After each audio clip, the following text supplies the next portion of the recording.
Hi, I'm Kim. I am the SEO and CRO Specialist at CleverKlyps. My superpower would probably be to manipulate time. To get a few extra hours in the morning of sleep would be incredible. My favorite free digital marketing tool is Keywords Everywhere. It's a little add-on that you add to Google Chrome, and basically it just lets you see keywords everywhere. So you can type into Google and it will provide you the keyword count as well as cost per click and competition for that keyword, and it will come up on the side with a few little added extras. So it's just a way to quickly check on keyword search volume and what's important to your company.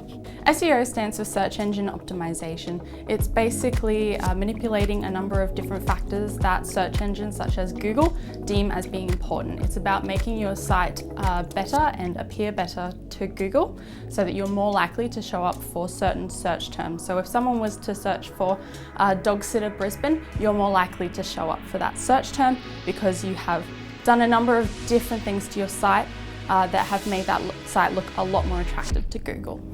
What I would recommend for an average timeline for an SEO campaign would be around 12 months. Now, this would start off with the first 3 months being more of like a foundation period. So you would go through your entire site, working out the kind of nitty-gritty details, fixing all of the technical aspects such as your page speed, mobile friendliness and all that, any schema markup as well that you'd like to add. And then throughout the next 3 months, you'd kind of look at building up your content on the site, working through outreach, and then pushing that through the next 6 months. Over time, that will build up over the 12 months and will create a much stronger site by the end of it. There are a few different factors that you can control when it comes to SEO. The biggest one that you can control is the content that's on your site. And you want to make that as relevant as you can to people who are searching for anything relating to your business. If you're a photographer, you want to use lots of keywords relating to photography and often using your area as well, because if you're based in an area such as Brisbane, people are going to be searching for photography Brisbane. And so you want to kind of add that throughout your content so that way Google will pick that up.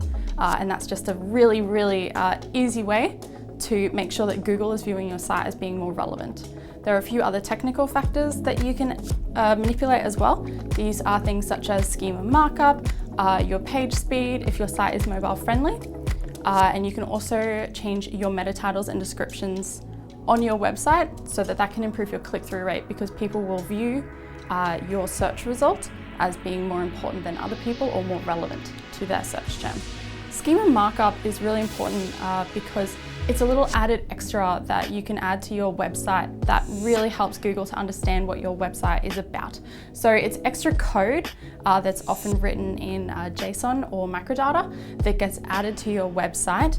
It specifies things such as location, what you do. If you sell a product, it specifies the price of that product and if there are any reviews on that product. So that's just a few different things that schema markup can do, but there's definitely over 50 variations of schema markup that you can add to your site.